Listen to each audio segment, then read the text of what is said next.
இன்றைய காலகட்டத்தில் கம்யூனிஸ்ட் கட்சி அறிக்கை அப்படின்றது வாசிக்கணும் அப்படின்றது ரொம்ப முக்கியமான ஒன்றா இருக்குது. ஸோ எல்லாருமே அறிக்கையை வாசித்து புரிஞ்சுக்கணுன்றதை தான் கம்யூனிஸ்ட் கட்சி அறிக்கை வாசிப்போவாங்க. ஒரு பூதம் ஐரோப்பாவை பிடித்து ஆட்டி கொண்டிருக்கிறது. அதுதான் கம்யூனிசம் என்னும் பூதம். போப்பாண்டவரும் ஜார்ஜ் அரசனும் மெட்ரனிக்கும் கிசோவும் பிரெஞ்சு தீவிர கொள்கையினரும் ரேடிக்கல்ஸ் ஜெர்மன் போலீஸ் ஒற்றர்களும் என பழைய ஐரோப்பாவின் அதிகார சக்திகள் அனைத்தும் இந்த பூதத்தை விரட்டுவதற்காக ஒரு புனித கூட்டணியை அமைத்துள்ளன. ஆட்சியிலுள்ள எதிராளிகளால் கம்யூனிஸ்ட் என்று பழி தூற்றப்படாத எதிர்க்கட்சி எங்கேனும் உண்டா?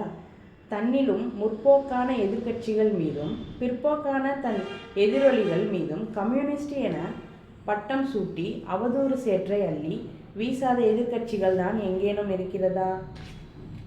இந்த உண்மையிலிருந்து 2 முடிவுகள் பெறப்படுகின்றன. 1.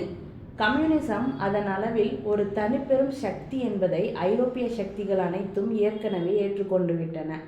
கம்யூனிஸ்டுகள் தம் கருத்துக்களையும் தம் லட்சியங்களையும் தம் போக்குகளையும் அனைத்துலகம் அறியும் வண்ணம் பகிரங்கமாக வெளியிடவும் கட்சிக்கே உரிய ஒரு அறிக்கை மூலம் கம்யூனிச பூதம் என்னும் இந்த குழந்தை கதையை எதிர்கொள்ளவும் வேண்டிய தருணம் வந்துவிட்டது. இந்த நோக்கத்துடன் பல்வேறு தேசிய இனங்களை சேர்ந்த கம்யூனிஸ்டுகள் லண்டனில் கூடி ஆங்கிலம், French, Germany, Italy, blemish, Danish ஆகிய மொழிகளில் வெளியிடுவதற்கான பின்வரும் அறிக்கையை வரைந்தனர். புரிஞ்சுதுங்களா?